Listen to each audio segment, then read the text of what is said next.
Баршаңызға қайырлы күн, достар. Біз бүгін молочная девочка сүтті қыз тортын жасайтын боламыз. Бізге ең алдымен миксерге жұмыртқа мен сгущенканы жақсылап араластырып алу керек.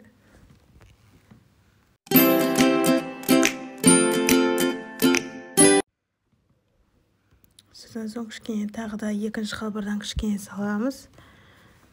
20-30 граммдай. Тірі желание қолданған жақсы, негізінде сгущенканың ең жақсысы тірі желание.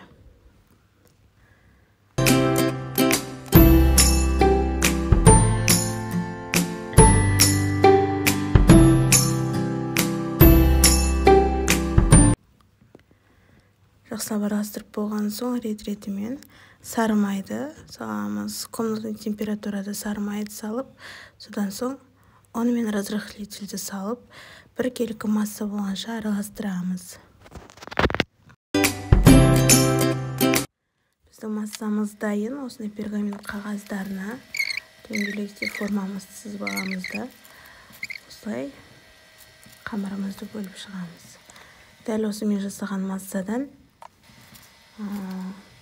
9 коржик шықты.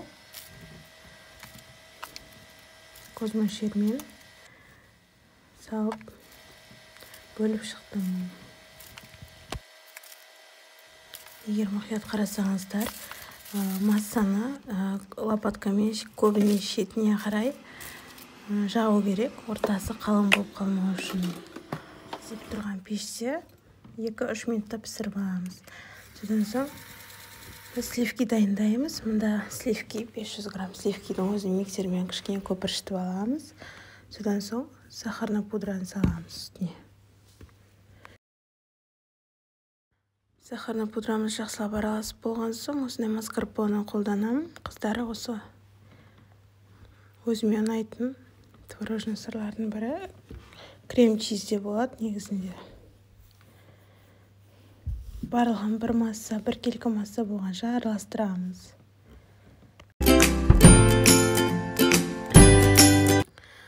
Қыздар, міне осындай масса шықты менде. Енді сборка жасаймыз, тортты жинаймыз. Қыздар, тортты жинаған кезде кремді ұйысыға өлшеп теңдей бөліп жасасаңыздар да болады, бірақ мен көз мөлшерімен өлшеп саламын.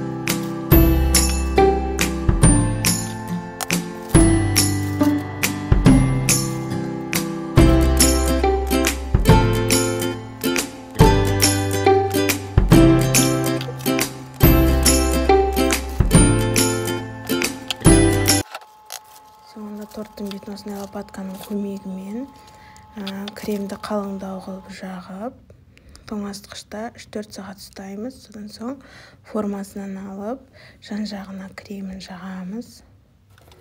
Қалыңдау кремін жағып, тортты әрлейміз.